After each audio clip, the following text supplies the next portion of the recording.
Drowning in Paper Flowers is a poignant literary contemporary novel that explores grief, resilience, and the fragile beauty of human connection.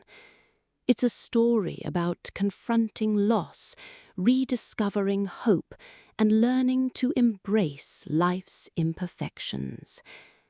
The novel follows Elena Marlowe, a young woman who has always found solace in art. After the sudden death of her mother, Elena is left adrift, struggling to navigate the emptiness that grief leaves behind.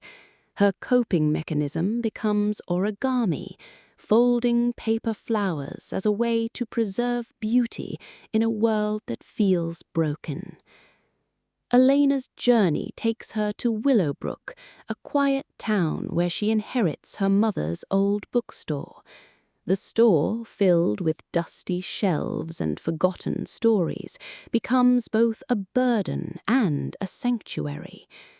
As she attempts to revive it, Elena encounters Adrian Clark, a reclusive writer who hides from the world after his own personal tragedies.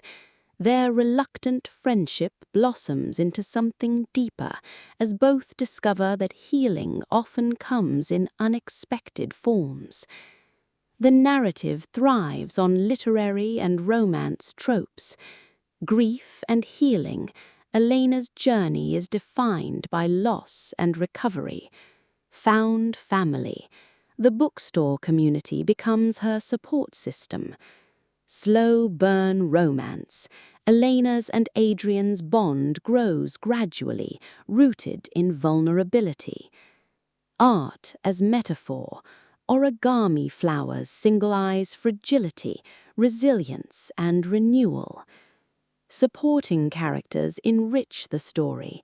Maeve, Elena's childhood friend who encourages her to stay in Willowbrook. Mr. Whittaker, the elderly neighbor who shares wisdom and humor. The bookstore patrons, each with their own stories, weaving into Elena's journey.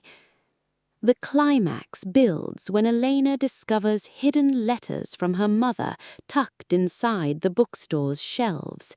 These letters reveal her mother's struggles and hopes, forcing Elena to confront truths she had avoided. At the same time, Adrian must decide whether to publish his unfinished manuscript, a work that mirrors his grief. The resolution is tender and uplifting. Elena chooses to stay in Willowbrook, transforming the bookstore into a community hub filled with art, stories, and paper flowers. Adrian publishes his book, dedicating it to Elena and her mother. The novel closes with Elena folding a final flower, not as a symbol of sorrow, but of hope, surrounded by friends and love. The prose is lyrical, emotional, and deeply introspective, balancing quiet moments of reflection with powerful scenes of connection. Fans of literary contemporary novels and grief to healing romances will find themselves moved. Ultimately, Drowning in Paper Flowers is a story of resilience and renewal. It begins with grief and ends with hope, offering readers a journey that is both heartbreaking and inspiring.